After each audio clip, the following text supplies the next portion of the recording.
Halo guys, selamat sore. Izinkan saya untuk memperkenalkan diri. Nama saya Christine Priscilia Timpal, kelas B1 semester 5, kelas ekstensi. Nah, di sini saya akan membawakan tugas ujian tengah semester dari keperawatan gawat darurat mengenai penanganan cedera kepala. Nah, oke guys, dari materi yang saya sampaikan di awal tadi yaitu penanganan pasien dengan cedera kepala, di mana hal ini atau kasus seperti ini tentu banyak kita jumpai ataupun mungkin dari kita yang pernah mengalaminya. Nah, untuk kasus ini di mana cedera kepala ini ringan atau berat ini dapat sangat mempengaruhi kesehatan seseorang. Ia tidak hanya melibatkan fisik saja, tetapi melainkan juga kesehatan mental hingga kondisi sosioekonomi. Nah, oleh karenanya penanganan yang dilakukan terkait cedera kepala ini perlu dimulai dari tingkat pencegahan dan promosi kesehatan. Nah, di Indonesia sendiri teman-teman, penyebab terbanyak dari cedera kepala adalah kecelakaan lalu lintas. Data dari Badan Pusat Statistik Republik Indonesia menunjukkan 1.600 kasus kecelakaan terjadi di sepanjang tahun 2019. Nah, kelompok usia yang biasanya ditemukan yaitu usia muda 18 sampai dengan 40 tahun dan diketahui sebagai pengguna kendaraan bermotor yang terbanyak. Kemudian menyebabkan kelompok ini termasuk yang paling rentan mengalami cedera kepala. Nah, selain kecelakaan lalu lintas, aktivitas berolahraga juga berpotensi untuk menyebabkan cedera kepala. Ada beberapa olahraga yang diketahui dapat menyebabkan atau rentannya cedera kepala seperti bersepeda, basket, bola kasti, dan sepak bola. Nah, cedera kepala juga sering ditemukan pada anak yang berusia 4 tahun ataupun anak yang baru berusia untuk belajar berjalan, apalagi jika ditinggal tanpa pengawasan dari orang tua. Bahkan seringkali mereka tersandung atau tidak dapat mempertahankan keseimbangan yang dapat menyebabkan mereka jatuh dan cedera kepala. Nah, kemudian saat ini kita masuk mengenai apa sih yang dimaksud dengan cedera kepala. Nah, cedera kepala ini merupakan trauma mekanik terhadap kepala baik secara langsung ataupun secara tidak langsung yang menyebabkan gangguan fungsi neurologis yaitu gangguan fisik, kognitif, fungsi psikososial baik itu bersifat temporer maupun permanen. Nah, saat ini kita masuk dalam etiologi atau penyebab. Nah, di mana dari Brain Injury Association of America memperkirakan setiap 21 detik terdapat orang yang mengalami cedera kepala. Dan penyebab utama dari trauma kepala yang serius adalah kecelakaan lalu lintas, di mana 60% kematian yang disebabkan kecelakaan lalu lintas merupakan akibat dari cedera kepala.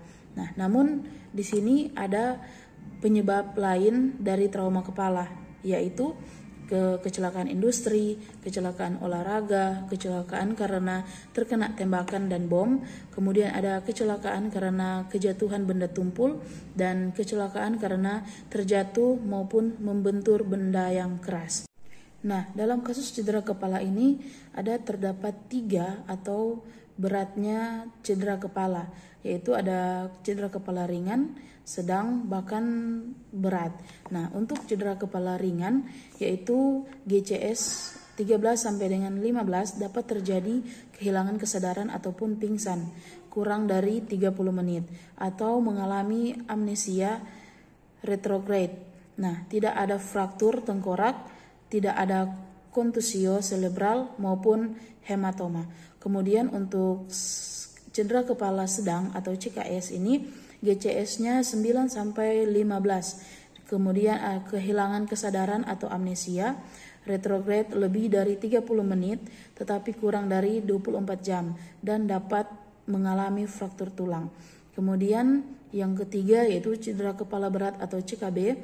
Ini GCS-nya lebih kecil atau sama dengan 8. Kemudian kehilangan kesadaran atau terjadi amnesia lebih dari 24 jam dan dapat mengalami kontusio cerebral, lesetasi atau hematoma intrakranial. Nah, kemudian untuk manifestasi klinis yaitu mengenai cedera kepala ringan dan berat, yaitu yang pertama cedera kepala ringan di mana tanda gejalanya adalah dapat menimbulkan hilang kesadaran, kemudian periode konfusi atau kebingungan, kemudian ada somnolen, gelisah, iritabilitas, terlihat pucat, bahkan muntah satu kali atau lebih. Kemudian untuk tanda-tanda progresivitas di mana perubahan status mental atau misalnya korban sulit dibangunkan. Kemudian ada agitasi memuncak dan timbul tanda-tanda neurologik, lateral, vokal, dan perubahan tanda-tanda vital yang tampak jelas. Kemudian untuk cedera kepala berat, tanda gejalanya yaitu tanda-tanda peningkatan tik, berarti ada pendarahan retina, berarti kemudian ada paralisis ekstrakular atau terutama saraf kranial 6. Kemudian ada hemiparesis, quadriplegia, kemudian ada peningkatan suhu tubuh dan cara berjalan yang goyah, dan tanda-tanda yang menyertai yaitu cedera kulit atau daerah cedera pada kepala. Kemudian cedera lainnya misalnya pada bagian ekstremitas. Nah, saat ini kita masuk dalam ketika kita menemukan korban atau orang yang terjadi cedera kepala, di mana yang pertama yaitu kita pastikan bahwa keadaan korban itu aman. Kemudian periksa jalan nafas atau airway, berarti ada breathing dan sirkulasi jantung atau circulation pada orang tersebut. Nah, kemudian bila perlu lakukan bantuan nafas dan resusitasi atau CPR. Kemudian jika orang tersebut masih bernafas dan denyut jantungnya normal tetapi tidak sadarkan diri, stabilkan posisi kepala dengan leher dengan tangan atau neck collar bila ada. Kemudian pastikan kepala dan leher tetap lurus dan sebisa mungkin hindari pergerakan kepala dan leher. Nah, kemudian jika ada perdarahan, hentikan perdarahan tersebut dengan menekan luka dengan kuat menggunakan kain bersih. Pastikan untuk tidak menggerakkan kepala orang yang mengalami cedera kepala tersebut. Nah, jika darah merembes pada kain yang ditutup tersebut, jangan melepaskan kain tersebut, tetapi langsung merangkapnya dengan kain yang lain. Kemudian jika dicurigai ada patah tulang tengkorak, jangan menekan luka dan jangan mencoba membersihkan luka, tetapi langsung tutup luka dengan membalut luka yang steril. Nah, jika orang dengan cedera kepala tersebut muntah, miringkan posisinya agar tidak tersedak oleh muntahannya dan pastikan posisi kepala dan leher tetap lurus. Boleh juga dilakukan dengan kompres dingin pada area yang bengkak dan jangan mencoba mencabut benda apapun yang tertancap di kepala, langsung bawa ke unit gawat darurat terdekat.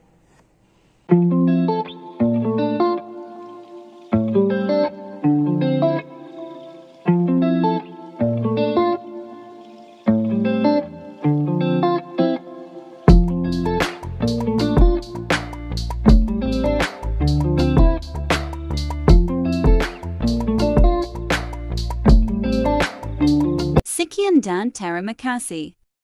Nah, di akhir video saya saat ini, saya ingin mengajak bagi adik-adik ataupun teman-teman yang masih bingung dalam mencari-cari kampus ataupun terlebih khusus untuk Fakultas Keperawatan, Marjo terang gabung di Universitas Pembangunan Indonesia Manado, di mana DP kampus terletak di pusat kota yang tidak susah-susah orang mau cari, terutama juga pembelajarannya sangat baik, dosen-dosennya juga mempunyai skills yang sangat luar biasa, dan terutama Fakultas Keperawatan Universitas Pembangunan Indonesia Manado telah terakreditasi B.